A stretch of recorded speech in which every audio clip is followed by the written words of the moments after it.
आइए एक खूबसूरत गजल भोजपुरी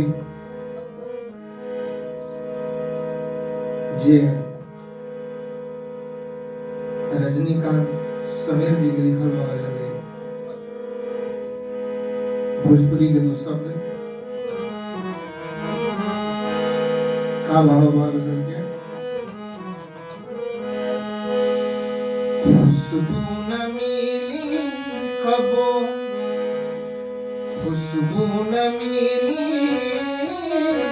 कबो कागज के फूल में, खुशबू न मिली कबो कागज के फूल में,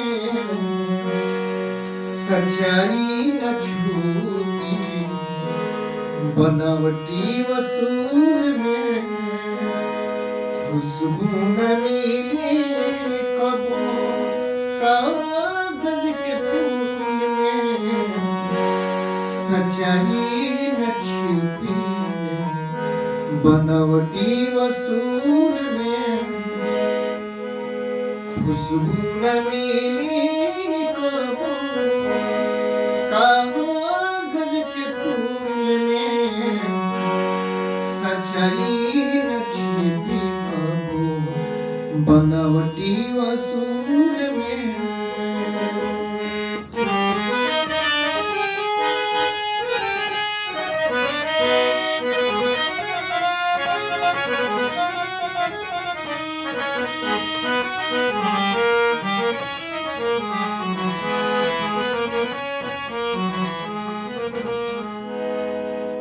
और आगे नहीं का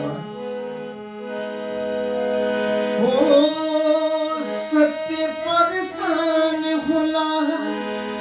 पराजित नहीं होला, भल देर बाकी बाधित नहीं, सत्य परेशान होला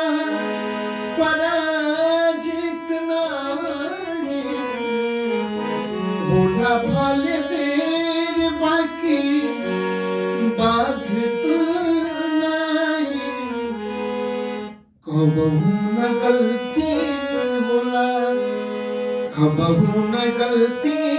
होला रब के रूल में, कबहू न गलती होला रब के रूल में, सच्चाई न छिपी बनावटी वसूल में, सच्चाई न छिपी बनावटी वसूल में। अगला लाइन, आदत न छूटला दुनिया छूट जाला, की आदत न छूटला दुनिया छूट जाला, मीते मीते भाई प्रेमी दुख में चिन्हाला,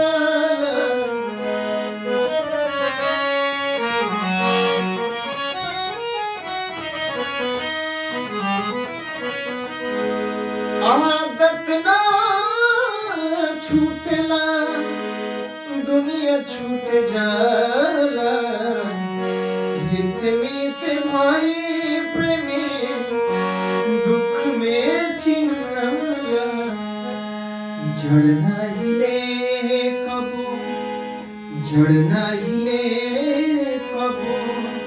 आंधी धूल में, झड़ना हिले कबो आंधी धूल में, सच्चाई न छूटी बनावटी वसूल में, खुशबू न मिली कबो कागज के फूल में खुशबू न मिले कबो, कागज के फूल में सच्चाई न छिपे, बनावटी वसूल में सच्चाई न छिपे, बनावटी वसूल